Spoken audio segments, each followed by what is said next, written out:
अस्सलाम वालेकुम। वीडियो अगर अच्छी लगे तो वीडियो ज़रूर लाइक करना और चैनल पर अगर नए हैं तो चैनल को सब्सक्राइब करना ऐसी इंटरेस्टिंग वीडियोस के लिए।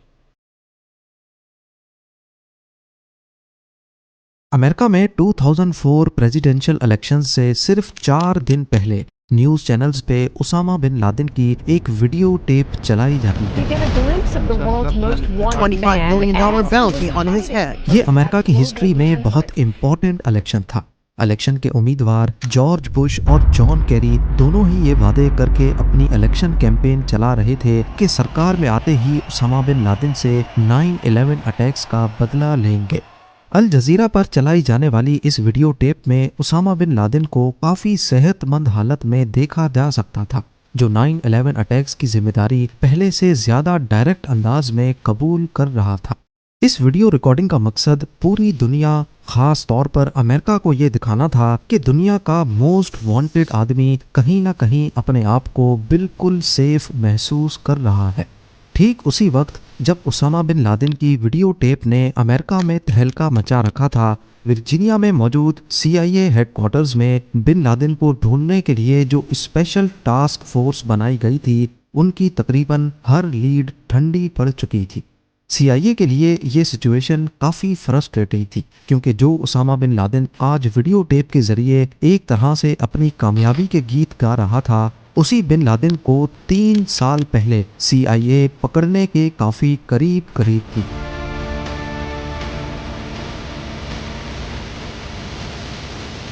9/11 सानहे के अगले ही महीने अमेरिका ने अफगानिस्तान पर कब्जा करके अल कायदा के फाइटर्स को मुल्क के ईस्टर्न पार्ट में धकेल दिया। यहाँ अल कायदा के जंगजुओं ने खुद को टोरा बोरा की गारों के अंदर मोर्चा बंद कर दिया और CIA का ख्याल था कि उसामा बिन लादेन भी यहीं पर है। लोकल अफगानियों के साथ मिलकर अमेरिकन आर्मी ने टोरा बोरा में अल कायदा के खिलाफ खूब जंग लड़ी, लेकिन जब उनको कोई कामयाबी नहीं मिली तो हैवी एयर स्ट्राइक्स का फैसला किया गया। पर जब तक अमेरिकन आर्मी ये जंग जीतती, बिन लादेन यहाँ से भाग चुका था। लड़ाई खत्म होने के बाद सिर्फ 20 लोग ही पकड़े गए और CIA उसामा बिन लादेन को पकड़ने का पहला सुनहरा मौका गवा बैठी। पर CIA को ये मालूम नहीं था कि यहाँ से पकड़े जाने वाले 20 में से एक आदमी ऐसा है जो बिन लादेन को ढूंढने के लिए उनका रास्ता खोल देगा। ये मोहम्मद अल कहतानी था, जो पकड़े जाने से पहले CIA के लिए बिल्कुल नया नाम था। इसने खुद ही अल कायदा से कनेक्शन की तरदीद की और कहा कि वो अफगानिस्तान में फैल्कन के शिकार के लिए आया है, लेकिन CIA ने जब उसकी फिंगरप्रिंट रिकॉर्ड की तो वो उनके सिस्टम में मैच कर गई। 9/11 सानहे से सिर्फ चंद हफ्ते पहले एक शख्स ने ऑरलैंडो इंटरनेशनल एयरपोर्ट पर यूनाइटेड स्टेट्स में एंटर होने की कोशिश की थी। उसके पास $2800 कैश और 1 वे टिकट था। कस्टम्स एजेंट ने उस शख्स को शक की बिना पर USA में एंटर होने की परमिशन नहीं दी और उसको वहीं से वापस भेज दिया गया। ये शख्स कोई और नहीं बल्कि टोरा बोरा की गारों से पकड़ा जाने वाला अल कहतानी था, जिसकी फिंगरप्रिंट CIA के सिस्टम में पहले से रिकॉर्डेड थी। मोहम्मद अल कहतानी का अल कायदा के साथ कनेक्शन जोड़ने के लिए CIA के पास एक और वजह भी थी। ठीक उसी दिन और उसी वक्त जब इसने USA में एंटर होने की कोशिश की थी, ऑरलैंडो एयरपोर्ट के फ़ोन बूथ से UAE में मौजूद अल कायदा के टेलीफोन नंबर पर एक कॉल की गई थी। क्योंकि अल कहतानी उस वक्त एयरपोर्ट पर ही था, इसी वजह से CIA को शक है कि ये फ़ोन कॉल किसी ऐसे शख्स ने की थी जो उस वक्त अल कहतानी को रिसीव करने आया था, यानी कि उसका साथी। फ़ोन कॉल के अलावा FBI को उसी दिन ऑरलैंडो एयरपोर्ट की पार्किंग में एक लावारिस गाड़ी भी खड़ी हुई मिली। ये गाड़ी मोहम्मद अता ने रेंट पे ली थी, वही मोहम्मद अता जिसने 9/11 अटैक में अमेरिकन एयरलाइंस फ्लाइट 11 को वर्ल्ड ट्रेड सेंटर के नॉर्दर्न टावर से टकराया था। इन सारे वाकयात का मोहम्मद अल कहतानी के साथ कोई ना कोई कनेक्शन तो ज़रूर था। इन्वेस्टिगेशन टीम ने ये नतीजा निकाला कि अल कहतानी को भी 9/11 अटैक्स में हिस्सा लेकर यूनाइटेड एयरलाइंस फ्लाइट 93 को हाईजैक करना था। वो फ्लाइट जो 9/11 में अपना मकसद पूरा नहीं कर पाई और पेंसिल्वेनिया में उस वक्त क्रैश कर गई जब पैसेंजर्स जहाज पर दोबारा कंट्रोल पाने की कोशिश कर रहे थे। इस सारी जांच पड़ताल और कड़ियों से कड़ियां मिलाने के बाद मोहम्मद अल कहतानी से एक बार फिर से इंटेरोगेशन की गई और अब की बार उसने अपना अल-कायदा के साथ कनेक्शन जाहिर कर ही दिया। 3 महीनों के बाद मार्च 2002 में अबू जुबैदा नामी अल-कायदा का एक और मेंबर पकड़ा गया जो ग्रुप को मुख्तलिफ सामान पहुंचाने का काम करता था।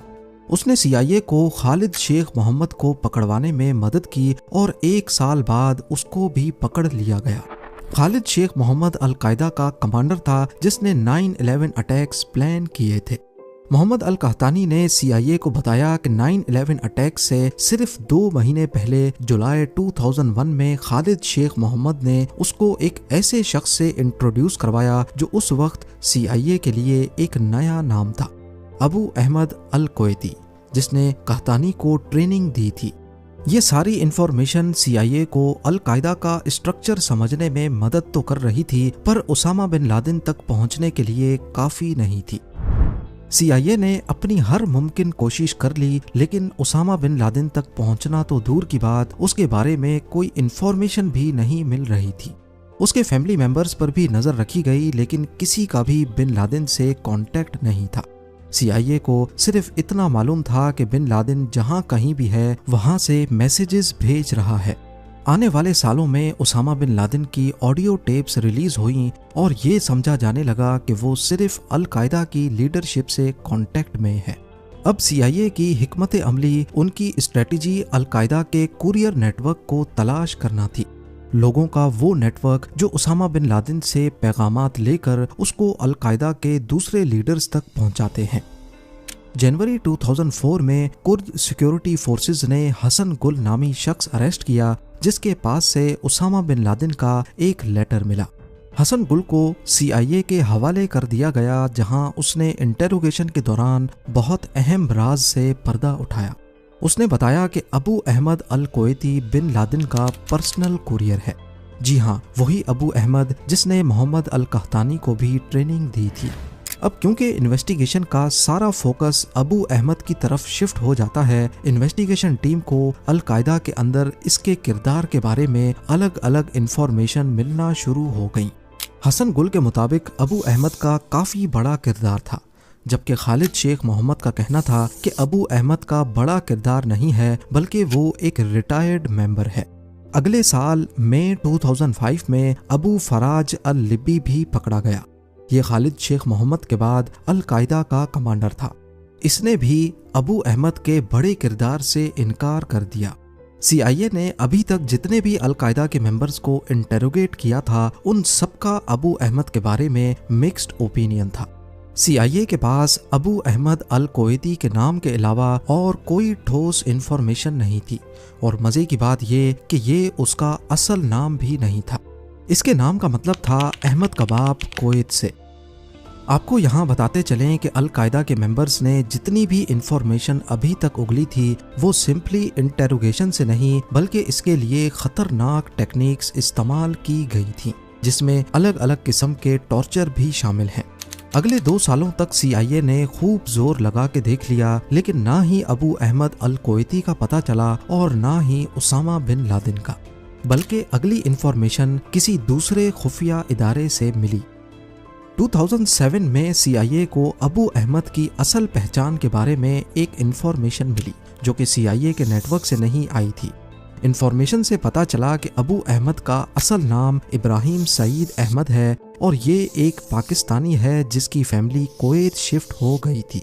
पिछले 2 सालों में उनको सिर्फ उसका असल नाम पता चला था लेकिन इसको पकड़ने में मजीद कुछ साल लगने वाले थे। CIA ने अपना सारा फोकस इब्राहिम सईद उर्फ अबू अहमद अल कोएती को ट्रैक करने में लगा दिया। कुवैत समेत दूसरी मिडल ईस्ट कंट्रीज से पाकिस्तान आने वाली तमाम कॉल्स को टैप किया जाने लगा इस उम्मीद में कि शायद कहीं से अबू अहमद को ट्रेस किया जा सके। लाखों फोन कॉल्स मॉनिटर करने और 3 साल का इंतजार करने के बाद जून 2010 में उनको एक फोन कॉल पर आखिरकार शक हुआ। वो आपस में अरबिक और पश्तो जबान में बात कर रहे थे और दौरान गुफ्तगू पाकिस्तान में मौजूद शख्स ने एक सवाल के जवाब में बताया कि मैं उन्हीं लोगों के साथ हूँ जिनके साथ पहले होता था। यही वो बात थी जिसकी वजह से CIA को शक हुआ कि यही अबू अहमद अल कुवैती है। इसके अलावा ये पाकिस्तान में बैठा शख्स अपनी लोकेशन को ट्रैकिंग से बचाने के लिए हर मुमकिन कोशिश कर रहा था।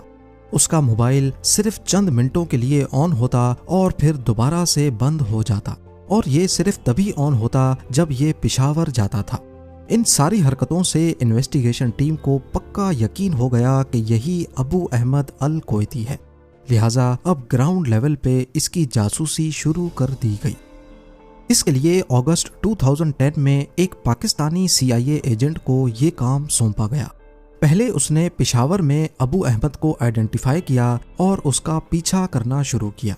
कई घंटों की ड्राइव के बाद अबू अहमद अपने घर में चला गया।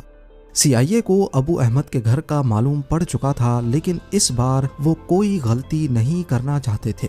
वो चुपके से उस पर नजर रखने लगे, क्योंकि वो अबू अहमद ही था जो CIA को उसामा बिन लादेन के ठिकाने तक पहुंचा सकता था। कई दिन गुजर जाने के बाद भी अबू अहमद किसी ऐसी जगह नहीं गया जहां बिन लादेन हो सकता है। तभी CIA को शक हुआ कि शायद बिन लादेन कहीं और नहीं बल्कि इसी कंपाउंड में अबू अहमद के साथ ही रहता है। बेशक अभी तक अमेरिका को 100% कंफर्म नहीं था, लेकिन जिस शख्स को वो पिछले 10 सालों से ढूंढ रहे थे वो शायद यहीं पर था। यहाँ पर इंटेलिजेंस एजेंसी का काम खत्म हुआ और एक्शन के लिए स्पेशल यूनिट को इस घर में रेड करने का मिशन सौंपा गया।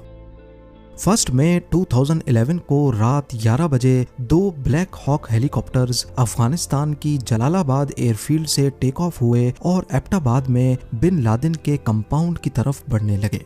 ये मिशन अपने तौर पे काफ़ी कॉम्प्लिकेटेड था, क्योंकि एक तो अमेरिका ने इसके बारे में पाकिस्तान को भी नहीं बताया था, और दूसरा ये कि बिन लादेन का कंपाउंड पाकिस्तानी मिलिट्री एकेडमी से काफ़ी करीब था। इसी वजह से इस मिशन में जो हेलीकॉप्टर्स इस्तेमाल किए गए उनके अंदर सीक्रेट स्टेल्थ टेक्नोलॉजी लगी थी, यानी वो पाकिस्तानी रेडार्स पर शो नहीं होंगे। ये ऑपरेशन 40 मिनटों के लिए प्लान किया गया था, लेकिन नेवी सील्स ने पहले 15 मिनटों में ही उसामा बिन लादेन को बिल्डिंग के 3rd फ्लोर पे ढूंढ कर मार दिया। बाकी वक्त उनको बिन लादेन के गार्ड से लड़ने में लग गए और पूरे 38 मिनटों के बाद वो कंपाउंड से बाहर आ गए। आते वक्त एक हेलीकॉप्टर की इमरजेंसी लैंडिंग हुई थी, जिसकी वजह से वो टेक ऑफ नहीं कर पा रहा था। इसी वजह से पहले उस हेली को डिस्ट्रॉय किया गया और उसामा बिन लादेन की बॉडी समेत सबको एक ही हेलीकॉप्टर में वापस जाना पड़ा। US ऑफिशियल्स के मुताबिक उसामा बिन लादेन की बॉडी को अगले 24 घंटों के अंदर अंदर सऊदी अरब की परमिशन के साथ अरेबियन सी में बहा दिया गया।